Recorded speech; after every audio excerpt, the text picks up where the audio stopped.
చివరి నిమిషంలో సేనాపతి చెంప పగలగొట్టి భద్రావతికి ఊహించని షాక్ ఇచ్చిన శారద. మరిదంతా ఎలా జరగబోతుంది? అసలు సేనాపతి చెంప శారద ఎందుకు పగలగొట్టింది, భద్రావతికి ఏం షాక్ ఇచ్చింది అన్నది తెలుసుకోవాలనుకుంటే వీడియోనైతే చివరి వరకు మిస్ కాకుండా అయితే చూసేయండి. సేనాపతిని గొడవ చేయమని చెప్పేసి ప్రేమను తీసుకుని గదిలోకి అయితే వెళుతుంది భద్రావతి. సేనాపతి ఇక్కడ చూస్తే అల్లుడిని తెగ రెచ్చగొడుతూ ఉంటాడు. ఎందుకంటే ధీరజు రెచ్చగొడితే రెచ్చిపోయి గొడవ పెద్దదవుతుందని చెప్పి ధీరజ్ని చేతకాని వాడిలా ఆఫ్టర్ ఆల్ ఒక డ్రైవర్ అని, నా కూతురికి నువ్వు ఎందుకు సరిపోవని చెప్పేసి అంటూ ఉంటాడు. ఇక సేనాపతి అయితే అన్నదమ్ములు ముగ్గురు కోపంగా చూస్తూ ఉంటారు. ఇక అలాగే మా అమ్మ సంతోషాన్ని పోగొట్టడం ఇష్టం లేక నేను మౌనంగా ఉండిపోయాను. ఇంతకన్నా నువ్వేదైనా మాట్లాడితే నేనేం చేస్తానో నాకే తెలియదని ధీరజ్ అంటూ ఉంటాడు. ఇక్కడ చూస్తే ప్రేమనైతే అడుగుతూ ఉంటుంది, అసలు ఇలాంటి ఇంట్లో ఎలా ఉంటున్నావే, అక్కడ ఎలా పెరిగావు, మహారాణిలా పెరిగావు అని చెప్పి అంటూ ఉండగానే, అవును అక్కడ మహారాణిలా పెరిగాను, ఇక్కడ ధీరజ్ గుండెల్లో మహారాణిలా ఉన్నాను. ఏ ఆడపిల్లైనా కోరుకునేది అదే కదత్త, భర్త గుండెల్లో మహారాణి స్థానం ఉండాలని. భర్త గుండెల్లో తనకి గొప్ప స్థానం ఉంది అంటే ఆ భార్యకి ఆస్తి అంతస్తులతో అవసరమే లేదు. ఇది పూర్తిగా వాడి మాయలో ఉంది. ఇప్పుడు ఎన్ని చెప్పినా వినే పరిస్థితిలో లేదు. అలా అని ఎలా వదిలేస్తాను? నేనిక్కడికి వచ్చిందే దీన్ని తిరిగి తీసుకుని వెళ్ళిపోవడానికి. అలాంటప్పుడు నేనెలా వదిలేస్తాను? వదిలే ప్రసక్తే లేదు. అసలు ఏం చెప్తున్నావే, నువ్వేదేదో మాట్లాడుతున్నావు, కానీ ఇక్కడ పరిస్థితులు అలా ఉండడం లేదు. మేము వచ్చిన దగ్గర నుంచి ధీరజు మమ్మల్ని అనుమానిస్తూనే ఉన్నాడు. చూసావు కదా, మా మీద ఇంకా వాడికి నమ్మకం కుదరలేదు. లేదు, వాడు ఎప్పుడూ కూడా ఎవరిని ఒక మాట అనడు. ఎందుకంటే వెళ్ళడు. వాడి మనసు చాలా మంచిది. వాడిని ఒకప్పుడు నేను అపార్థం చేసుకున్నాను. వాడికి నాకు అస్సలు పడేది కాదు. కానీ పెళ్ళైన తర్వాత అలాంటి వాడు నా జీవితంలోకి రావడం నా అదృష్టమని నాకు అర్థమైంది. ఇక వాడే నా ప్రపంచమంతా. నాకు ఆస్తులు, అంతస్తులు, బంగారాలు, పెద్ద పెద్ద ఖరీదుల్లో ఉన్న చీరలు ఇవేమీ అవసరం లేదు.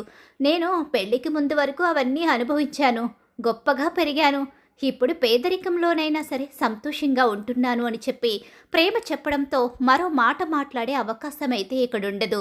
ఇంకా భద్రావతి ఏం చేయాలో అర్థం కాదు మేనకోడలికి చెప్పడానికి. ఇక అయోమయం పరిస్థితిలో అయితే పడిపోతుంది. ఇంక ఇక్కడ చూస్తే సేనాపతి చాలా రెచ్చిపోతూ ఉంటాడు. కొడుకుల్ని సరిగ్గా పెంచడం రాలేదు, కొడుకులకి మంచి భవిష్యత్తు ఇవ్వడం రాలేదు. అయినా వీడే ఒక కూలివాడు, ఒక అనాథ. అలాంటప్పుడు కొడుకులకి భవిష్యత్తు ఎలా ఇస్తాడు? కొడుకుల భవిష్యత్తుని నాశనం చేశాడు. లేకపోతే చదువుకుని ఆఫ్టర్ ఆల్ ఒక డ్రైవరు, అలాగే మిల్లులో పనిచేయడం, అలాగే ఇంక వీడైతే చదువుకు తగ్గ జాబు కాకుండా గవర్నమెంట్ జాబు కోసం కొనుక్కుని మరీ వీడు ఉద్యోగానికి వెళ్ళాడు. ఇంకేంటి, ఈ రామరాజు పెంపకం గొప్ప అని చెప్పేసి చాలా మాటలు అంటూ ఉంటాడు సేనాపతి. ఇక్కడ గొడవ పెట్టుకోవడానికి రాలేదు శుభమా అంటూ ఈరోజు అందరం సంతోషంగా ఉన్నాము. ఈ టైంలో నువ్వు గొడవలు రేపెత్తకు అని చెప్పేసి అంటూ ఉంటుంది శారద అయితే. లేదమ్మా, నేను ఉన్న మాటే అన్నాను. ఈ రామరాజు పెంపకం గురించే నేను అడుగుతున్నాను. ఏ కొడుక్కైనా మంచి భవిష్యత్తునిచ్చాడా? అసలు తను పెద్ద రైస్ మిల్కి కష్టపడి పైకి వచ్చానని చెప్పేసి గొప్పలు చెప్పుకుంటూ ఉంటాడు. కష్టపడి పైకి వచ్చి కొడుకుల్ని మాత్రం తొక్కేశాడు అని చెప్పేసి అంటూ ఉండగా, మా నాన్న గురించి అలాగే మా గురించి ఇంకొక మాట అంటే ఊరుకునేది లేదు. కానీ నా కూతురు గురించి అనుకునే హక్కు నాకుంది. నా కూతురు నిజంగా వీడినైతే ప్రేమించి ఉండదు. వీడు మాయ చేశాడు కాబట్టే ఈరోజు నా కూతురు ఈ ఇంట్లో ఉంటుంది. లేకపోతే నా ఇంట్లో నేను చెప్పిన పెళ్లి చేసుకుని దర్జాగా బ్రతికేది. దాని జీవితం ఇంకో రకంగా ఉండేది. ఈ చేతగాని వాడిని అసలు ఏ ఆడపిల్ల అయినా ఇష్టపడుతుందా? ఏం మాయ చేశావురా? నా కూతుర్ని నీ వైపు తిప్పుకోవడానికి ఎందుకురా నా కూతురి జీవితంతో అలా ఆడుకున్నావు? నా పరువు తీయాలనే కదా మీ అమ్మ, నువ్వు, మీ నాన్న కలిసి నా కూతుర్ని ఈ ఇంటికి లాక్కొని నా పరువుని తీయాలని చూశారు. అన్నయ్య అంటే అన్నానంటావు, కానీ వాడు ఏ పరిస్థితిలో ప్రేమ మెడలో తాళి కట్టాడో తెలుసా అని చెప్పేసి అంటూ ఉండగానే, అమ్మ అని చెప్పేసి ధీరజు ఆపుతూ ఉంటాడు. ఈలోగానే అసలు ఏంటత్తయ్య ఇదంతా? ఏం మాట్లాడుతున్నాడు మీ అన్నయ్య? ఇప్పటి వరకు బాగానే ఉన్నారు కదా, వీళ్ళు గొడవ చేయడానికి ఇక్కడికి వచ్చినట్టున్నారేంటి అని చెప్పేసి అంటూ ఉంటుంది. ఇక నర్మదైతే లేదు, గొడవ జరగడానికి లేదు, ఈరోజు ఎట్టి పరిస్థితిలోని కూడా గొడవ జరగకూడదు, ఎంత రెచ్చగొట్టినా సరే సైలెంట్గా ఉండడమే మంచిదని చెప్పేసి అక్కడ నర్మద చెప్తుంది. కానీ సాగర్ ఊరుకోడు, చందు ఊరుకోడు, అలాగే ధీరజ్ కూడా ఊరుకోవడానికి సిద్ధంగా ఉండడు. ఇక్కడ ఇంతగా ఇతను మాట్లాడుతూ ఉంటే ఇతని మాటలకి సమాధానం చెప్పకపోతే ఎలాగూ ఇతను నోటికొచ్చినట్టు మాట్లాడుతున్నాడు. ఏంట్రా ధీరజ్, గొడవేంటి అంటూ గబగబా ప్రేమ బయటకు వస్తుంది. ఈలోగానే రెచ్చగొట్టి గొడవ పెద్దది చేసి చివరకు ధీరజే తన మీద తిరగబడేలా చేసి ఇక ప్రేమ మనసులో ధీరజ్ మీద కోపాన్ని ద్వేషాన్ని పెంచి ఎలాగైనా సరే ప్రేమని అక్కడి నుంచి లాక్కుని వెళ్ళిపోవాలన్నది అక్కడ భద్రావతి ప్లాను, అలాగే సేనాపతి ప్లాను. కానీ ఆ ప్లాన్ అక్కడ రివర్స్ అవుతుంది. ఇక ఈలోగా ప్రేమ బయటకు వచ్చి అడిగేసరికి ఏం లేదులే ప్రేమ, ఇక్కడ ఏదేదో మాట్లాడుతున్నాడు అంతే, మీ నాన్నకి కాస్త తినేది అరగడం లేదంట, అరగడానికి తను నోటికొచ్చినట్టు మాట్లాడుతున్నాడు. ఏంటి ధీరజ్ ఇదంతా? వాళ్ళు మన ఇంటికి వచ్చిన అతిథులు, మా అమ్మ నాన్నలు, కాబట్టి వాళ్ళని ఏమీ అనడానికి లేదు. నువ్వు ఇప్పటి వరకు ఓర్పుగానే ఉన్నావు, ఇంకాసేపు ఓర్చుకుంటే ఈ ఇంట్లో ఎలాంటి సమస్య ఉండదురా అని చెప్పేసి ప్రేమ అంటూ ఉంటుంది. నీ కోసం, మా అమ్మ కోసం ఇప్పటి వరకు ఎంతగా అవమానించినా మౌనంగానే ఉన్నాను. నేను చేతగాని వాడినంత, నిన్ను బలవంతంగా పెళ్లి చేసుకున్నానంట, నువ్వు మహారాణివే, నువ్వు గొప్పగానే పెరిగావు, నేను కాదనడం లేదు, అలా అని నీ వెంటపడి నేను పెళ్లి చేసుకోలేదు కదా అని చెప్పేసి అంటూ ఉంటాడు. ధీరజ్ అది కాదురా, చెప్పేది వినరా ధీరజ్, నువ్వు మాట్లాడొద్దు, వాడు మాట్లాడతాడు, వాడు మాట్లాడాలి కూడా, ఎందుకంటే నా కూతుర్ని ఏం మాయ చేసి పెళ్లి చేసుకున్నావురా? ఆఫ్టర్ ఆల్ కారు డ్రైవర్వి, కారు కూడా కొనుక్కోలేని దీనస్థితిలో ఉన్నవాడివి, కారు కూడా నా కూతురు కొనిస్తే తప్ప నీకు గతి లేదు, నువ్వు నా కూతుర్ని ఏమెట్టి పోషిస్తావురా?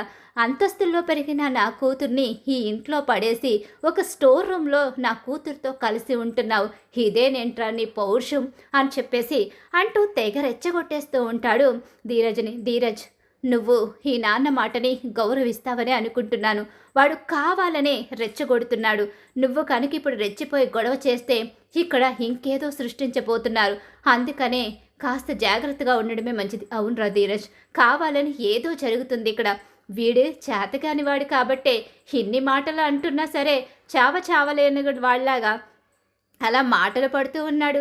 మొహంలో కోపం మాత్రం కనిపిస్తుంది, పౌరుషం మాత్రం లేదు. అవునులే, పౌరుషం లేని బ్రతుకులు వీళ్ళవి, వీడొక అనాథ కూలివాడు, అలాగే నా చెల్లెల్ని మోసం చేసి పెళ్లి చేసుకున్నవాడు, పాపం నా ఆస్తి అంతా వచ్చేస్తుంది, ఆ ఆస్తితో చాలా హ్యాపీగా బ్రతుకుదామని అనుకున్నాడు, కానీ ఆస్తి ఏమీ రాకపోవడంతో మళ్ళీ నా కూతురికి వల వేసి నా కూతుర్ని రప్పించుకుని నా ఆస్తిని లాక్కోవడానికి ప్రయత్నిస్తున్నారు. నా ఆస్తిలో చిల్లి కవ్వ కూడా ఇచ్చే ప్రసక్తే లేదు, నా కూతుర్ని కూడా ఇక్కడ ఉండనిచ్చే ప్రసక్తే లేదు.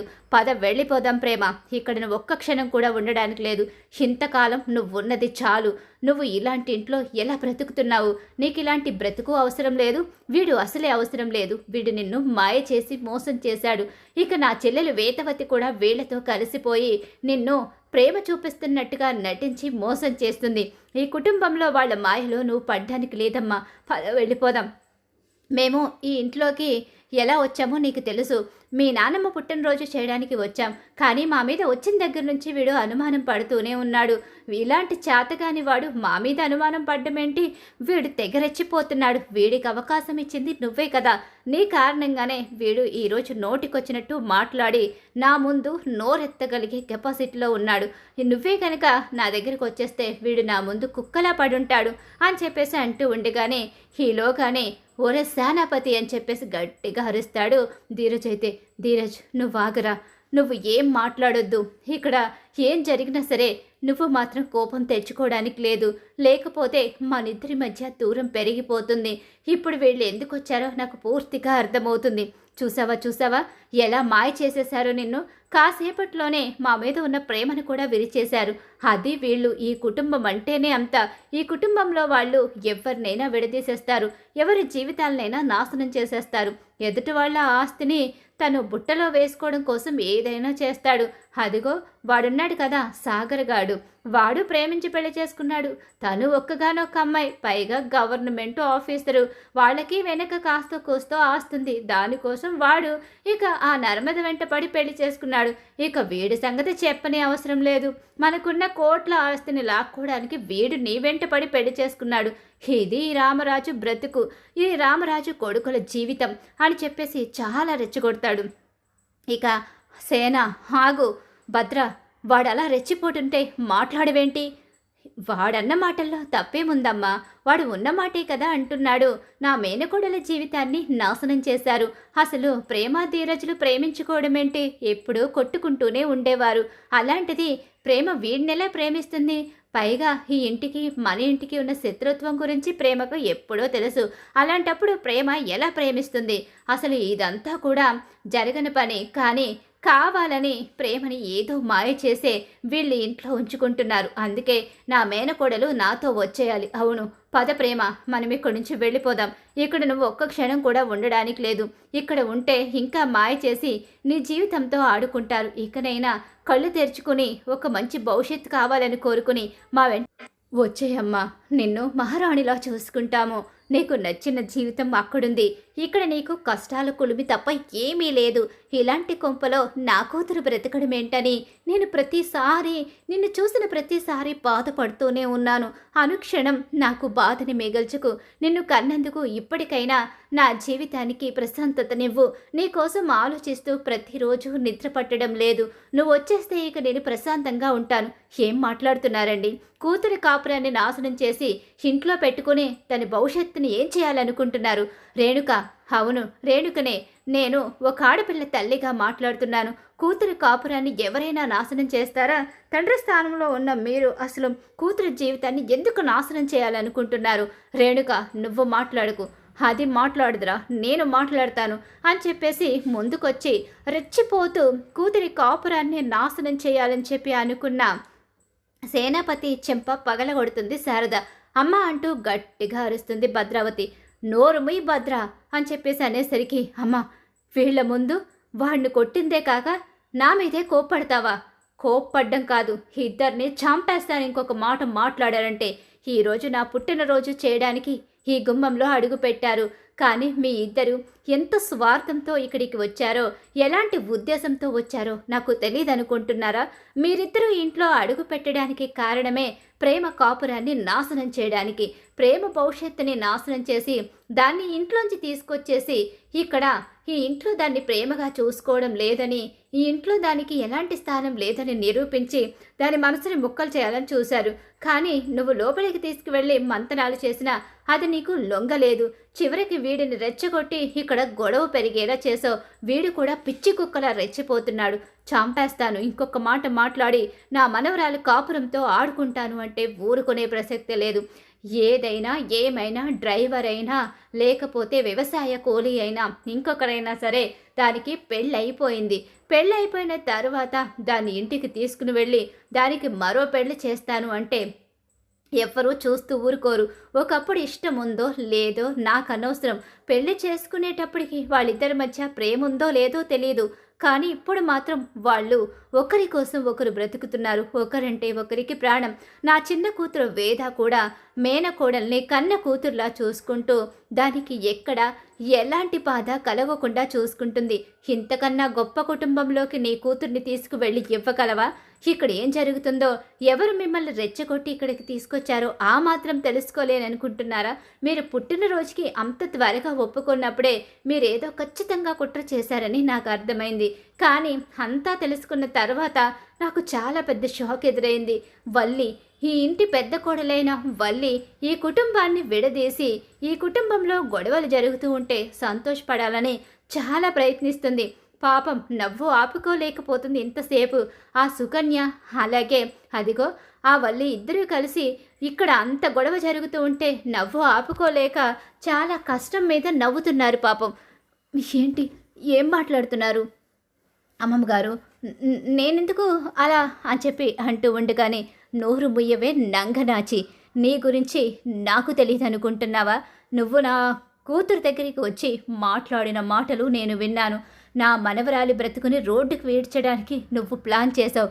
వీళ్ళిద్దరూ బుద్ధులేని గాడిదలు కాబట్టి ఇంత వయసొచ్చినా సరే దాని బ్రతుకు నాశనం అవ్వకుండా కాపాడిన ధీరజ్ని, అలాగే వేదవతిని నెత్తిన పెట్టుకోవడం మానేసి ఇక్కడ వీళ్ళని తప్పుపడుతూ దాని జీవితాన్ని నాశనం చేసి మళ్ళీ దాని బ్రతుకు రోడ్డున పడేలా చేయాలి అనుకుంటున్నారు. వీళ్ళకి కనీసం బుద్ధుండుంటే ఆ మాట మాట్లాడి తన గురించి బయట పెట్టిన నీ చెంప పగలగొట్టి ఉండేది భద్ర. కానీ భద్ర ఆ పని చేయకుండా నీకు మరో అవకాశాన్ని ఇచ్చి నువ్వు ఈ కుటుంబాన్ని విడదీస్తూ ఉంటే చూస్తూ ఊరుకుంటూ నీకోసం నీకిచ్చిన మాటని నిలబెట్టుకుంటూ తన మేనకోడల్ని తీసుకొచ్చేసి ఈ రామరాజు కుటుంబం మీద పగ తీర్చుకోవాలని భద్ర చేసింది. అందరూ కలిసి నా చిన్న కూతురు కుటుంబాన్ని నాశనం చేసి నా మనవరాలు బ్రతుకుతో ఆడుకోవాలనుకున్నారు. నేనెలా క్షమిస్తాను? మిమ్మల్ని ఎవ్వరిని క్షమించే ప్రసక్తే లేదు. నా మనవరాలు కాపురాన్ని చెడగొట్టి నా మనవరాలు బ్రతుకుని రోడ్డుకి ఈడుస్తాను అంటే ఇక్కడ ఎవ్వరిని నేను విడిచిపెట్టను. రామరాజు పెద్ద కోడలు దేవత అనుకుంటున్నావు, కానీ కాదు. నీ పెద్ద కోడలు ఈ ఇంటికి కొరువు పెట్టే కొరువిదెయ్యం. ఈ ఇంట్లో ఏ కష్టమైనా వచ్చింది అంటే అది కేవలం నీ పెద్ద కోడలు కారణంగానే వస్తుంది. నీ పెద్ద కోడలు ఈ ఇంటి నాశనాన్ని కోరుకుంటుంది. ఈ ఇంటి సంతోషాన్ని కోరుకునేది నీ ఇద్దరు చిన్న కోడలే తప్ప నీ పెద్ద కోడలు కాదు. నీ పెద్ద కోడలు భద్రావతి దగ్గరికి వచ్చి లేనిపోనివి చెప్పి ఇక్కడ పుట్టినరోజు జరిగేలా చేసి ఎలాగైనా సరే ప్రేమని ఇక్కడి నుంచి తీసుకుని వచ్చేస్తే ఇక ఎప్పటికీ జీవితంలో ప్రేమని ఇక్కడికి రానివ్వకుండా ప్రేమ ధీరజ్ని విడదీయాలని నీ పెద్ద కోడలు ప్లాన్ చెప్పింది. ఇంత వయసు వచ్చిన భద్ర తను ఏ కుట్రతో ఇదంతా చెప్పిందో తెలుసుకోకుండా అది చెప్పినట్టుగానే ఇక్కడ పుట్టినరోజు ఏర్పాట్లు చేసి అది చెప్పినట్టుగా ప్రేమకి చెప్పాలని చూసింది. ప్రేమని తీసుకుని వచ్చేయాలని చూసింది. కానీ అక్కడ లోపల ప్రేమ లొంగలేదు. ఇక్కడ వీడు మాత్రం రెచ్చిపోయి ధీరజ్ని నానా మాటలు అంటే ధీరజు ఆవేశంలో వీడి జోలికి వస్తాడు. అప్పుడు ప్రేమ ముందు ధీరజ్ని తప్పుగా ప్రూవ్ చేసి ఇక ప్రేమని తీసుకుని వెళ్ళిపోవాలని ఇక్కడ భద్ర ప్లాన్ చేసింది. ఇలా నీ పెద్ద కోడలు భద్ర కలిసి ప్లాన్ చేసి ప్రేమ బ్రతుకుని నీ కుటుంబ నాశనాన్ని కోరుకుంటున్నారు. నీ పెద్ద కోడల విషయంలో నువ్వు చాలా జాగ్రత్తగా ఉండాలి అని చెప్పనేసరికి ఒక్కసారి అందరూ కూడా ఇక వల్లి వైపు షాకింగ్గా చూస్తూ ఉండిపోతారు కోపంగా. నా పెద్ద కోడలు దేవత అనుకున్నాను అత్తయ్య గారు, కానీ ఇంతటి దుర్మార్గురాలని నాకు తెలియదు. మీకు తెలియదు నాన్న, మా అందరికీ తెలుసు. మీరు నాకు తీసుకొచ్చిన సంబంధం ఇలాంటిది అని తెలిస్తే మీ గుండె తట్టుకోలేదని మీకు ఇప్పటి వరకు ఈ నిజాన్ని చెప్పకుండా మౌనంగా ఉండిపోవాల్సి వచ్చింది. ఇది నాశనం చేస్తుంది తప్ప కుటుంబాన్ని నిలబెట్టదు. ఎప్పటికీ కూడా మన అమూల్య జీవితాన్ని నాశనం చేయాలని చూసింది. అది వీలు పడలేదు. ఇప్పుడు ప్రేమ కాపురాన్ని నాశనం చేయాలని చూస్తుంది. తప్పుల మీద తప్పులు చేసి తనకి బాధ కలిగితే అది పలానా వాళ్ళ వల్ల కలిగిందని వాళ్ళ బ్రతుకుతో ఆడుకోవాలని చూసి వీళ్ళమ్మ ఇది మామూలు వాళ్ళు కాదు, దుర్మార్గులు అని చెప్పేసి ఇక చెప్తూ ఉంటాడు చందు. నమ్మకం, ఎందుకంటే పెద్ద కోడలంటే చాలా నమ్మకం రామరాజుకి. పెద్ద కొడుక్కి గొప్ప సంబంధం, డబ్బున్న సంబంధం అవునా కాదో తర్వాత ఆప్షన్, కానీ గొప్ప సంబంధం తీసుకొచ్చి చేశాను. మంచి అమ్మాయి ఇంటిని బాగా చక్కదిద్దుకుంటుందని ఒకప్పుడు ఇక తన చేతిలో పెత్తనం కూడా పెట్టేస్తాడు రామరాజు. అలాంటి పెద్ద కోడలు కొంపని నాశనం చేసి ఈ కొంపలోని కుంపటి పెట్టాలని చూస్తుంది అని తెలిసేసరికి నిజంగా చాలా షాక్కి గురవుతాడు రామరాజు. అయితే అలా రామరాజు ముందు ఎప్పుడైతే నిజం బయటపడిపోతుందో వల్లికి ఊహించని షాక్ అయితే ఎదురైపోతుంది. ఇక్కడ భద్ర అయితే పదరా వెళ్ళిపోదాం, ఇక ఇంట్లో మనం ఉండాల్సిన అవసరం లేదు, ఇక మనం ఎప్పుడో ఏదో ఒక రోజు ఈ ఇంటికొచ్చి మన ప్రేమని గర్వంగా తీసుకుని వెళ్ళొచ్చు పద అని చెప్పేసి భద్రావతి తన తమ్ముడిని అందరినీ తీసుకు బయలుదేరుతుంది. కానీ విశ్వకు మాత్రం వెళ్ళడం ఇష్టం ఉండదు. విశ్వకు ఇక అక్కడ అమూల్యని ఇష్టపడుతున్నాడు కాబట్టి తనతో కలిసి జీవితాన్ని పంచుకోవాలనుకుంటున్నాడు. అందుకే ఆ కుటుంబంతో కలవాలని ప్రయత్నిస్తున్నాడు. కానీ ఇప్పుడున్న సిచ్యువేషన్లో కలవడం కుదరదని బాధపడుతూ అక్కడి నుంచి బయలుదేరిపోతాడు. అలా వాళ్ళ ఇంటికైతే వెళ్ళిపోతారు. ఇక్కడ చూస్తే వల్లి చేసిన కుట్రలన్నీ తెలుసుకున్న రామరాజు, నీకేం లోటు చేశావనమ్మా, ఎందుకింత అన్యాయం చేశావు, ఎందుకింత మోసం చేశావు, అసలు నిన్ను కట్న కానుకలు మేము అడిగామా, నువ్వు గొప్పదానివో లేనింటి దానివో అని అడిగామా, నువ్వు మంచి మనసు కలదానివని చెప్పి నా పెద్ద కొడుకు ఇచ్చి పెళ్లి చేస్తే నా ఇంటిని నాశనం చేయాలని చూస్తావా అని చెప్పి అంటూ ఉండగానే ఇక ఒక్కసారే షాక్ అయిపోయి చూస్తూ ఉండిపోతుంది. ఇక నువ్వు ఇక్కడ ఉండొద్దు, వెళ్ళిపో. నా ఇంట్లో ఒక క్షణం కనిపించినా నేను మాత్రం నిన్ను క్షమించే ప్రసక్తే లేదు. నిన్ను నేను చూడాలి అనుకోవడం లేదు. నీ మొహం కూడా నాకు చూపించుకు అని చెప్పేసి రామరాజు అయితే వల్లికి చాలా పెద్ద షాక్ అయితే ఇస్తాడు. నిజమైతే వల్లి గురించి శారద బయట పెట్టేస్తుంది, వల్లి చేసిన కుట్రను మొత్తం. మరి ఖచ్చితంగా రాబోయే కథలో ఇలా అయితే జరగబోతుంది. వల్లి నిజస్వరూపం బయటపడాలని మీరు కోరుకుంటున్నారా? అయితే వీడియోని తప్పకుండా లైక్ అయితే చేసేయండి. అలాగే మా వీడియో నచ్చితే ఇక పక్కనే ఉన్న హైప్ బటన్ మీద క్లిక్ చేసేయండి.